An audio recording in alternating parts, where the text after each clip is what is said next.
믿음은 낙관주의가 아닙니다. 믿음을 가져서 낙관적인 생각을 할 수 있을지 몰라도 낙관주의 자체가 믿음은 아닙니다. 믿음은 사람의 어떤 사고방식이나 천성이나 성향이나 그것을 초월하는 그 무엇입니다.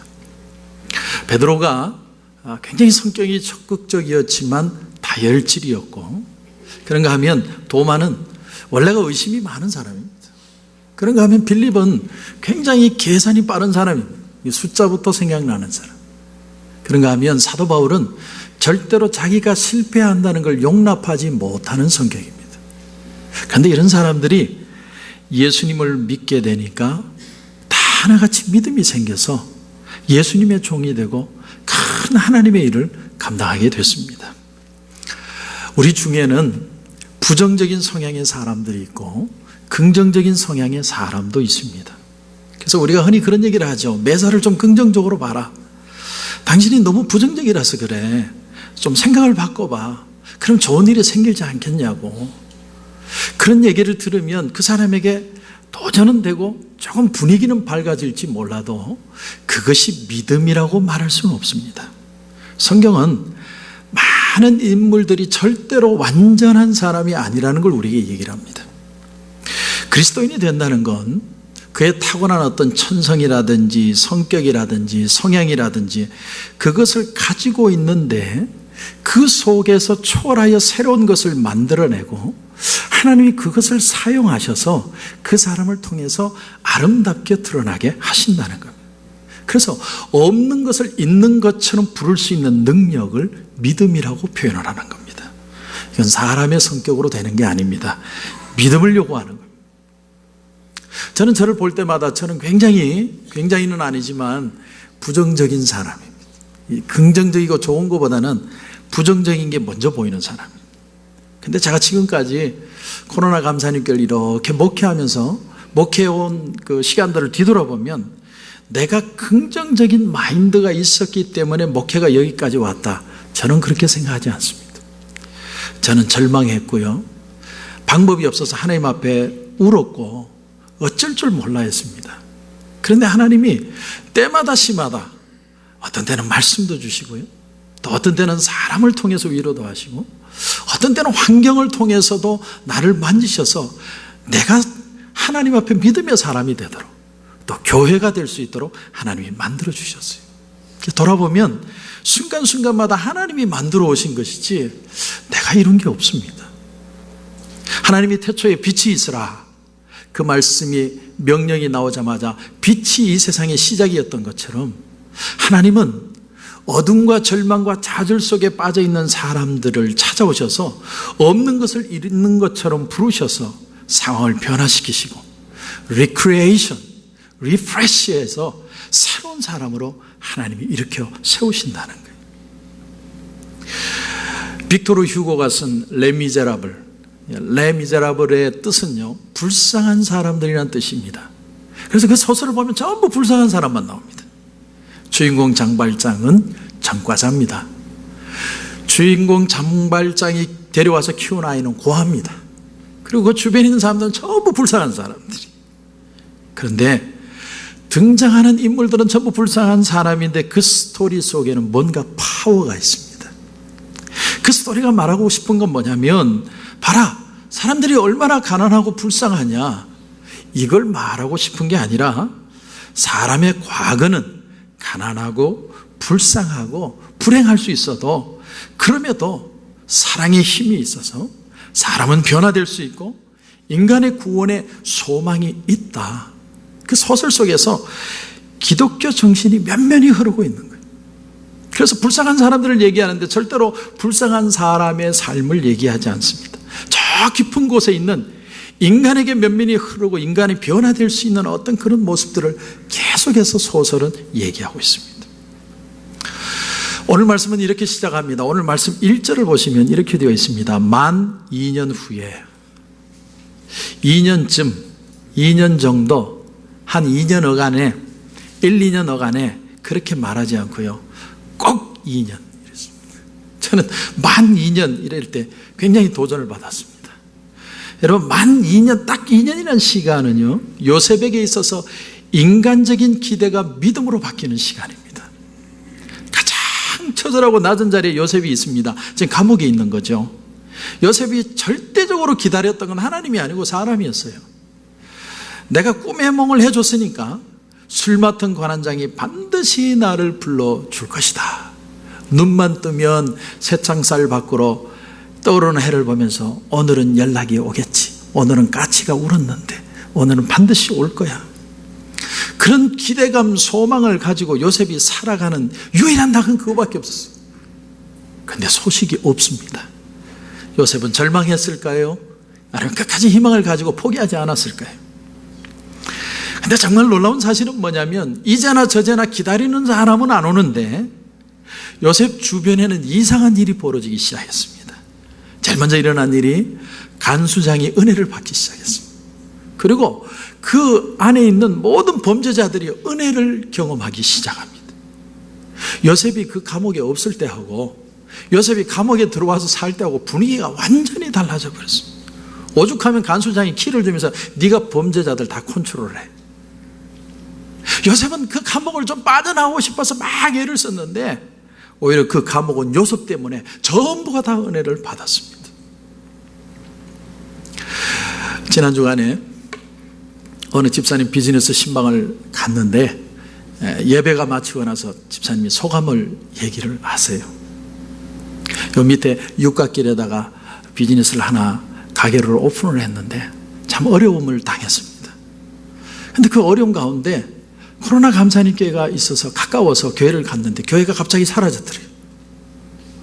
그래서 가만히 생각해 봤습니다. 우리 교회가 갑자기 사라진 게 언제였나 보니까 뉴호흡 처치에서 노티스를 받고 그린리브의 흑인교회로 갔을 때, 그래서 교회가 옮기고 나니까 또 교회가 뒤숭숭하니까 여러 가지 일들이 생기니까 나도 교회를 떠날까?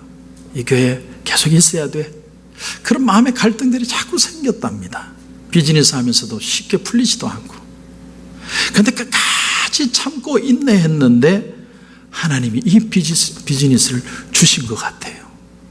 정말 인간의 힘으로는 얻을 수 없는 건물인데 하나님이 기적으로 주셨어요. 그 고백을 하면서 우시더라고요. 여러분, 신앙이라는 건요, 감미롭고 달콤하고 순탄한 것이 아닙니다. 때로는 진흙탕도 지나가고 흙탕길에도 가고 넘어지기도 하고 자빠지기도 하고, 오선지에 음표가 하나가 있으면 음악이 안 됩니다. 콩나물이 여러 개가 있어야 음악이 되는 것처럼 하나님은 우리의 삶이 형통하기만을 원하시는 게 아니라 내 삶이 노래가 되기를 원하시고 믿음의 스토리가 되도록 만드신다는 거예요. 신앙이라는 건요, 시련이라는 훈련을 통해서 하나님을 알아가는 것이고 하나님께서 행하시는 일을 보는 겁니다. 요셉에게 꼬박 2년이라는 시간은 나의 뜻이라는 건 힘없이 무너지고 계획이 허무하게 깨지고 나의 기대가 처참하게 깨지는 시간이었습니다. 요셉은 가족이 면회 올 가족도 없었습니다. 형들이 팔았는데 무슨 면회를 와요? 아버지는 지금 쏘갔는데 철저하게 혼자였어요. 한 가닥 희망이 있다면 이거밖에 없어요. 술 맡은 간원장이 반드시 나를 회복시켜 줄 거다. 그런데 그 희망도 날아갔습니다. 희망을 다 포기하고 그저 옛날에 했던 것처럼 성실하게 감옥에서 일하는데 하나님의 빅뉴스가 그에게 날라옵니다. 오늘 이 말씀을 통해서 첫 번째로 아주 중요한 교훈이 뭐냐면, 저는 여러분에게 도전합니다. 사람들에 대해서 너무 섭섭한 마음 가지지 마세요. 사람은 원래 시간이 지나면 잊어버리는 존재. 너무 그 사람이 나의 모든 것을 해줄 것처럼, 문제를 해결해 줄 것처럼 기대하지 마세요. 사람은 그저 실망을 주는 존재. 그런데 또 하나는 미래도 보이지 않고 희망도 보이지 않는 상황 속에서 아무것도 변하지 않는 상황 속에서도 하나님은 움직이고 계시더라는 거예요. 여러분, 이걸 믿을 때 믿음의 사람이라고 표현하는 거예요. 내 개인 성향이나 성격이나 의지, 그 너무 집착하지 마십시오. 요셉은 절망 속에서도 그저 성실히 하루하루를 살아갈 뿐이었습니다. 그런데 그때 하나님이 하신 일이 뭐냐? 인간적인 기대 다 포기하고 그저 묵묵히 내 하는 일을 어쩔 수 없이 성실하게 일을 할 때 하나님이 하신 놀라운 일이 뭐냐면 바로의 꿈속에 개입하시는 거였습니다. 하나님은 요셉 한 사람을 돕기 위해서 바로를 움직이십니다. 여기서 놀라운 사실을 하나 더 여러분에게 말씀을 드립니다. 하나님은 바로를 중심으로 세계를 움직여 가신 게 아니라 요셉을 중심으로 세계를 움직여 갔다는 거예요. 겉으로 보면 바로가 주인공이에요. 오라고 그러고 꿈 풀어라 그러고 바로가 다 하는 것 같은데, 그런데 바로는 요셉을 위해서 존재한 사람일 뿐이었습니다. 자, 그러면 오늘 이제 여러분 오늘 본문의 15절 16절 한번 보십시오. 바로가 요셉에게 이르되 내가 한 꿈을 꾸었으나 그것을 해석하는 자가 없더니 들은즉 너는 꿈을 들으면 능히 푼다 하더라. 요셉이 바로에게 대답하여 이르되 내가 아니라 하나님께서 바로에게 편안한 대답을 하시리이다. 편안한 대답을 하시리이다. 여러분, 사람들이 정말 원하는 게 뭔 줄 아세요? 내 마음을 시원하게 해줄 수 있는 한마디의 편안한 대답입니다. 바로의 꿈 때문에 술 맡은 가는장이 요셉이 생각이 났고, 요셉은 급하게 수염을 깎고 머리를 밀고 단장을 해서 바로 앞에 나타납니다. 그런데 오늘 15절의 말씀의 뉘앙스는요, 원문을 보면 이 뜻이 좀 다릅니다. 내가 한 꿈을 꾸었으나 그것을 해석하는 자가 없더니 들은즉 너는 꿈을 들으면 능히 푼다 하더라. 원문대로 직역하면 이렇게 됩니다. 내가 들은 바에 의하면 너는 꿈을 들으면 그것을 해석한다고 하더라. 바로가 요셉을 못 믿어합니다. 히브리 노예가 알면 얼마나 알겠냐, 별로 너한테 기도는 안 한다, 그런 뜻입니다. 그 바로의 신비를 알아차렸기 때문에 요셉이 16절에 이렇게 얘기하는 겁니다. 내가 아니라 하나님께서 바로에게 편안한 대답을 하시리다. 지난 주간에 책을 한 권 읽었습니다. 필립 얀시의 하나님의 은혜가 사라졌어요 라는 책입니다. 그 책을 보면서 저는 무신론자들에 대한 마인드를 참 많이 느끼게 됐습니다. 우리가 무신론자를 만날 때, 예수 안 믿는 사람 만날 때, 내가 그 사람이 한 영혼이 불쌍해서 우리는 접근하는 거 우리는 너무 잘 알지 않습니까? 그런데 반대로 예수를 안 믿는 사람들은 예수 믿는 사람들을 어떻게 생각하느냐의 입장에서 글을 적었습니다. 한 4가지를 얘기합니다. 여러분 한번 들어보십시오. 첫 번째, 크리스찬들은 내 말을 경청하지 않는다. 두 번째, 크리스찬들은 나를 비판하고 판단한다. 세 번째, 크리스찬들의 믿음이 나를 혼란스럽게 만든다. 네 번째, 크리스찬들은 무엇이 잘못되었는지에 대해서만 말하지 잘못된 것들을 바로잡지는 않는다. 이게 난 크리스찬들이 크리스찬들을 보는 시각이래요. 냉정하게 인정할 건 인정해야 돼요. 필립 얀시는 여기에 덧붙여서 이런 말을 합니다. 기독교 이전의 사람들, 프리 크리스찬들이 있고 기독교 이후의 사람들, 포스트 크리스찬들이 있답니다. 기독교 이전의 사람들을 표현할 때 그들은 어떤 마인드를 가지냐면, 만약에 기독교 신앙에 대한 얘기가 나오면 이 사람들은 마음을 열고 받아들이는 태도를 가진대요. 정말 하나님이라는 분에게 호기심을 가지고 우리도 언젠가는 내가 저 예배당에 가서 예수 믿는 것을 기대하는 마음들이 있었답니다. 그런데 대조적으로 포스트 크리스찬, 기독교 이후의 사람들은 교회에 대해서 어떻게 생각하느냐, 반감을 품고 있다는. 교회들마다 싸우고 깨지고 독재적인 부모에다가 성폭력 범죄를 저지르는 청소년 지도자들, 목회자들, 교회를 통해서 과거에 상처받은 것들, 그 모든 것들 때문에 현대 사람들의 인식이 교회에 대해서 마음이 닫혔다는 거예요. 그게 현실이라는 거예요. 그러면 아무 희망도 없고 앞으로 그럼 소망도 없이 우리끼리만 잘하느냐? 필립 얀시는 여기에 대해서 한 가지 사건을 통해서 우리에게 들려주는 얘기가 하나 있습니다. 한 번은 필립 얀시가 캐나다 토론토에 사는 헨리 나우엔을 방문을 했답니다. 그 집에서 하루를 묵었는데 마침 그때가 언제냐면 헨리 나우엔이 샌프란시스코에 있는 한 에이즈 병원에서 일주일을 있다가 막 돌아온 때였다고 합니다. 그때 이 헨리 나우엔이 필립 얀시에게 뭐라고 얘기했냐면, 제가 그곳에 가서 한 일은 딱 하나밖에 없습니다. 그 젊은 죽어가는 에이즈 환자들에게 뭐라고 얘기하냐면, 혹시 제게 할 말이 없습니까? 일주일 동안 다니면서 환자들에게 그 말만 한 거예요. 그리고 그 사람들의 대답을 하나하나 듣다가 헨리 나우엔의 기도가 달라졌답니다. 난잡하게 성생활하고 온갖 중독증에 빠지고 자기 파괴적인 행동으로 이제 막 죽어가는 젊은이들이에요. 그들에게 나한테 뭐 할 말 있어요? 얘기해 보세요.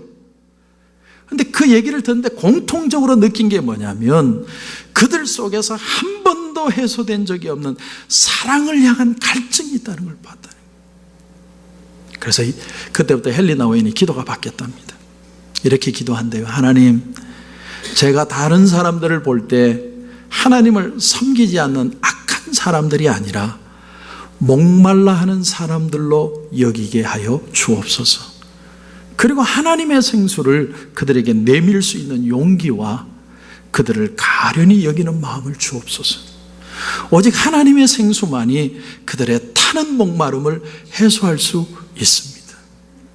필립 잔시가 그 헨리 나우엔의 얘기를 들으면서 자기도 그 하루를 묵으면서 헨리 나우엔을 통해서 마음이 바뀌었답니다. 옛날에 난 크리스찬들은 내 심기를 건드리고 불쾌한 회의주의자들이었는데 이제는 목마른 자들로, 갈급한 자들로 내가 보는 시각이 달라졌다. 그렇습니다, 여러분. 요한일서 4장 12절에 보면 요한 사도가 이런 말을 합니다. 어느 때나 하나님을 본 사람이 없을 때 만일 우리가 서로 사랑하면 하나님이 우리 안에 거하시고 그의 사랑이 우리 안에 온전히 이루어지느니라. 그러니까 여러분, 사랑보다 큰 건 없어요.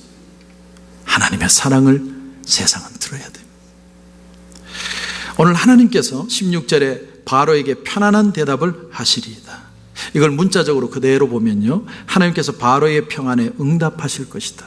다시 말하면 하나님께서 요셉을 통해 바로에게 흡족할 만한 해몽을 주셔서 왕의 마음이 편안해질 수 있도록 하실 것이다, 그런 뜻입니다.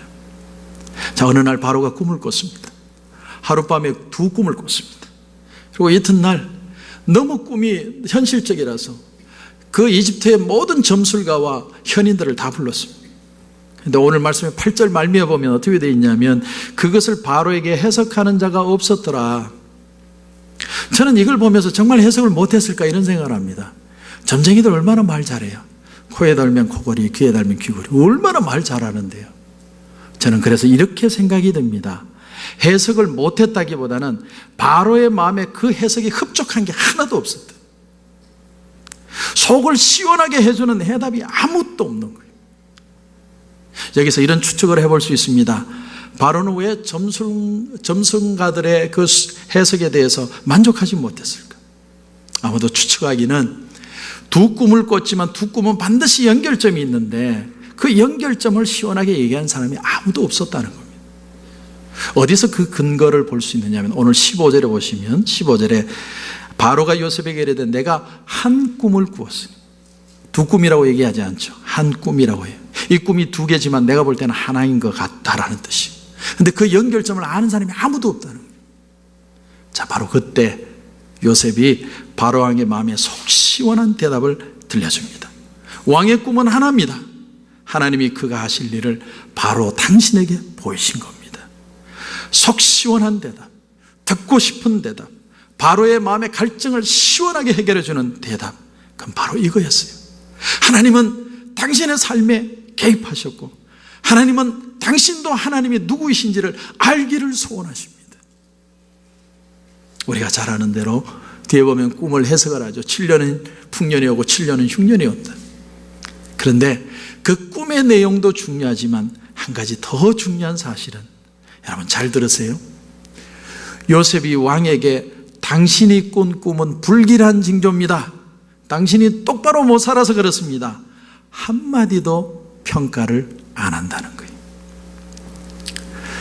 자연의 현상을 예언하면서 요셉은 어떤 도덕적인 해석도 종교적인 해석도 안 합니다. 애굽에 죄가 많아서 그렇고 바로 당신이 사고를 많이 쳐서 그렇고 회개를 해야 된다고 그러고 이런 말이 오늘 본문에 전혀 없습니다. 여러분 이 사실을 주목하세요. 그렇다면 왜 이런 일이 발생을 했느냐? 이건 자연스러운 인생의 하나의 사이클이라는 거예요. 사이클. 좋은 일이 다음에 나쁜 일이 온다 이런 말이 아니라 우리 인생이라는 건 좋을 때도 있고 나쁠 때도 있다라는 거예요. 그래서 더 중요한 요셉의 지혜가 뭐냐면 풍년이 오면 곡식을 비축해 뒀다가 흉년이 오면 굶어 죽지 않게 하라는 거예요. 지혜에 있었습니다. 우리가 사는 인생도 마찬가지입니다. 모든 일들은요 자연스러운 사이클입니다. 사람이 항상 좋기만 하지도 않고 사람이 항상 나쁘기만 한 것도 아닙니다. 좋은 일이 있으면 나쁜 일도 오는 겁니다. 이걸 무시하지 말라는 거죠. 내가 신앙이 떨어지니까 하나님이 나를 치시는가 보다. 너무 그렇게 보지 말라는 거예요. 사람은 다 연약해요. 안 넘어지는 사람이 어디 있어요? 이 시대가 정말로 필요한 사람이 누구냐면 미신적이지 않고 운명론적이지 않고 흉년을 만났을 때 과잉 해석하지 않고 체념하지 않고 어려운 상황을 잘 빠져나갈 수 있다고 믿는 사람들이 이 시대에 필요하다는 거예요. 정말 이런 사람이 필요해요. 하나님이 그런 능력을 우리 사람들에게 주셨습니다. 사람은요 사막을 보고서 사막만 보고 있지 않았습니다. 그 사막을요 옥토로 만드는 게 사람들입니다. 그게 라스베가스고 그게 애리조나고 그게 우리가 사는 남가주 아닙니까? 여러분, 왜냐하면 물이 없으니까 여기는 도시가 형성될 수가 없어요. 비가 안 오기 때문에. 그런데 콜로라도에 물을 끌어서라도 큰 도시를 만드는 게 인간의 지혜예요. 하나님이 인간에게 주신 지혜입니다. 인간은 눈이 나쁘다고 해서 눈이 나쁜 대로 평생 살도록 내버려 두지 않았습니다. 안경이라는 걸 만들었어요. 그래서 눈이 나쁜 사람도 정상적인 생활을 할 수 있도록 만들었습니다. 요즘에는 더 발전을 해서 라식 수술도 하고 이제는 라섹 수술도 하고 계속 그렇게 합니다. 인간은 심장이 나쁘다고 해서 심장 나쁜 채로 살다가 죽으라고 내버려 두지 않았어요. 심장을 이식을 하든지 심장 박동기를 달든지 그렇게 해서 정상적인 삶을 살 수 있도록 하나님이 인간에게 지혜를 주셨다는 거예요. 이것은 인간이 위대하다는 뜻이 아니고 하나님이 인간을 그런 존재로 만드셨다는 거예요. 하나님이 인간에게 지혜와 능력을 주셨습니다. 그게 당신의 형상으로 만들었다는 거예요. 그래서 오늘 말씀에 정말 주목할 것이 뭐냐면 요셉이 도덕론이나 종교론에 빠지지 않았다는 거예요. 하나님이 우리를 치신다, 우리의 죄값이다 이렇게 말하는 게 아니라 오히려 이 재난을 극복할 수 있는 지혜가 하나님으로부터 온다. 여러분은 읽지 않았지만 오늘 39절에 보면 무슨 말씀이 나오냐면 요셉에게 이르되, 바로가 얘기하는 거죠. 하나님이 이 모든 것을 내게 보이셨으니 너와 같이 명철하고 지혜 있는 자가 없도다. 바로가 모든 지혜가 하나님으로부터 온다는 걸 100% 믿게 되었습니다. 믿은 정도가 아니라 왕이 내 자리 말고는 네한테 다 줄 테니까 네가 다 치리해. 이게 하나님의 능력이에요. 하나님은 이런 걸 이 세상에 보여주기를 원하신다는 거예요. 성도 여러분, 그러므로 많은 사람들에게 섣부른 종교가는 굴레가 됩니다. 그들을 운명론으로 만듭니다. 그들을 미신에 사로잡히게 만들 수 있다는 거예요. 오늘 우리는 이 말씀 하나를 통해서, 요셉을 통해서 하나님의 사람들은 이 세상을 어떻게 살아가야 할 것인가를 우리가 배워야 한다는 거예요. 요셉은 2년을요 꼬박한 사람을 신뢰했습니다. 하지만 하나님은 그 사람을 향한 마음을 포기시켜 버리십니다. 포기하는데 2년 걸렸습니다. 그리고 하나님이 방법이구나, 하나님이 하시는구나, 이제 하나님을 바라봐야지, 그 생각과 태도로 바뀌는데 2년 걸렸다는 거예요. 근데 하나님은 그 생각을 바꾸면서 고통만 주신 게 아니라 일하고 있는 현장을, 비록 답답하고 감옥이고 힘들지만, 자유가 없는 곳이지만 모든 사람이 요셉을 통해서 은혜를 받게 만드셨다는 거예요. 그리고 결정적으로 바로의 꿈속에 개입하셔서 요셉을 통하여 하나님의 꿈이, 하나님의 역사가 일어나도록 만드시고 하나님이 영광을 받으셨다는 거예요.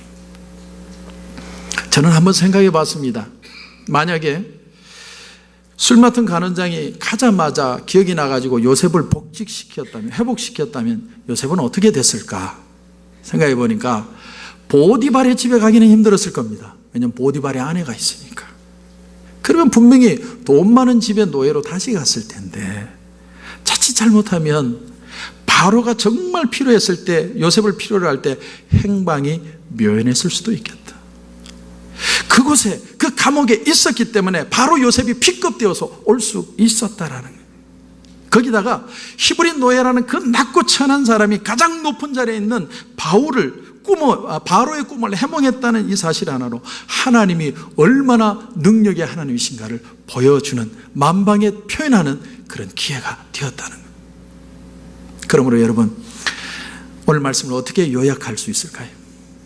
전도서 3장에 보면 천하의 범사가 기한이 있고 모든 목적이 이룰 때가 있나니, 살 때가 있고 죽을 때가 있고 심을 때가 있고 거둘 때가 있나니, 여러분, 모든 일은 목적을 이룰 때가 있습니다. 여러분, 인생에는요 여러 시즌이 있는 겁니다. 근데 그때마다 하나님을 바라보고 사는 자에게 하나님이 주시는 지혜가 반드시 있다는 거예요. 항상 기쁜 일만 있는 게 아니고 항상 나쁜 일만 있는 게 아닙니다. 믿음이라는 건 우리로 하여금 별의별 일을 다 만나도 극복할 수 있도록 도와주는 거예요. 대처할 수 있게 도와주고 극복할 수 있도록 만들어주는 거예요. 그것뿐만이 아니라 한 걸음 더 나가서 고난을 통해서 믿는 사람들이 성숙하고 발전할 수 있도록 도와주시는 거예요. 애굽에 이러한 일이 일어난 것이 요셉으로 하여금 감옥에서 회복되는 일만 일어난 게 아니라, 요셉은 국무총리가 되었고 국무총리로 끝난 게 아니라 자기 잃어버렸던 가족들 다 만났고, 가족만 만난 게 아니라 온 이스라엘을 구원하는 놀라운 역사가 일어나게 되었습니다. 이러한 일이 없었더라면 요셉은 감옥에 살다가 끝나는 거예요. 하나님이 당신의 모든 목적을 이루기 위해서 이러한 일들을 허락하신다는 겁니다. 그러므로 우리는 이런 은혜를 받은 자로서 이 세상 사람들에 대해서 어떤 자세를 가지고 살아가야 되느냐, 제가 한 가지 얘기를 드리고 여러분에게 도전을 드리고 싶습니다. 헨리 나우엔이 남아메리카로, 못 사는 나라로 6개월 동안 선교 여행을 떠났다고 합니다. 그 계획을 세웠대요. 가난하고 무지한 사람들에게 자기의 지혜를 전수하면서 죄에서든 가난에서든 착취에서든 해결 안 받고 회복할 수 있도록 그 사람들을 도와야겠다고 플랜을 가지고 갔는데, 헨리 나우엔의 고백이 뭐냐면, 사역에 가장 큰 피해를 주는 것이 뭐냐면 자기의 그 생각이었답니다. 내가 저 사람들을 치료하고 저 사람을 회복하고 저 사람들을 성숙시키고, 그런 것들이 사역의 가장 큰 걸림돌이었더라. 그리고 이렇게 말을 했습니다. 겸손이 그리스도인들의 가장 큰 미덕이다. 우리가 하나님만이 사람들을 구해주신다는 것을 깨닫게 될 때, 그때서야 자유롭게 봉사할 수 있고 진정으로 겸손한 삶을 살 수 있다. 필립 얀시의 하나님 내게 은혜가 없어요, 그 책의 말미에 보면 이런 얘기가 나옵니다. 한 개신교 웹사이트 그 블로그 운영자가 빅토르 위고의 그 레미자레블이라는 영화를 감상하고 나서 감상평을 올렸습니다. 그런데 댓글들이 쭉 달리잖아요. 근데 놀라운 사실은 무신론자가 댓글을 단 사람이 있더라는 거예요. 너무너무 놀랬대요. 근데 그 글을 읽는데 이런 내용입니다. 유일하게 공감한 기독교 얘기다. 정말 좋다. 그리고 하는 말이 특별히 좋은 점이, 걸핏하면 나는 기독교에 시비 거는 사람이지만 주인공이 장발장이 불쾌한 느낌을 주거나 거들먹거리지 않으면서도 기독교의 모든 미덕들을 다 나타내기 때문에 정말 좋았다. 무신론자가 그렇게 올렸어요. 성도 여러분, 여러분에게 도전합니다. 정죄의 눈으로 사람을 보지 마십시오. 하나님은 나를 정죄의 눈으로 안 봤기 때문에 내가 이 자리에 있는 거예요. 그러니까 하나님 앞에 겸손하세요. 성실하십시오. 세상의 변화되는 모습에 너무 호들갑 떨지 마세요. 그냥 자연스러운 사이클이에요. 우리 속에 살아계신 하나님을 세상 사람들이 볼 때 하나님의 영광은 자연스럽게 드러나게 되는 거예요. 이번에 단기 선교를 떠나는데 막 걱정들이 많아요. 많이 참여를 안 하는 것 같아서. 여러분, 한 명이 가면 어떻고 10명이 가면 어때요? 우리가 겸손함으로 그저 하나님의 사랑만 전해줄 수 있다면 그게 더 큰 기적이 일어납니다. 할렐루야. 그게 믿음이에요. 사람 쪽수 보고 가나요? 오늘 이 세상은요, 정말 자기들의 마음을 시원하게 해줄 편안한 대답을 기대하고 있습니다. 물론 내가 하나님을 믿고 하나님 앞에 겸손하고 내가 성실함으로 하나님 앞에 서 있으면 하나님은 우리를 통해서 세상에 답을 주시고 하나님이 영광 받으시게 되실 것입니다. 이런 은혜가 저와 여러분을 통해서 일어나기를 주님의 이름으로 축원합니다.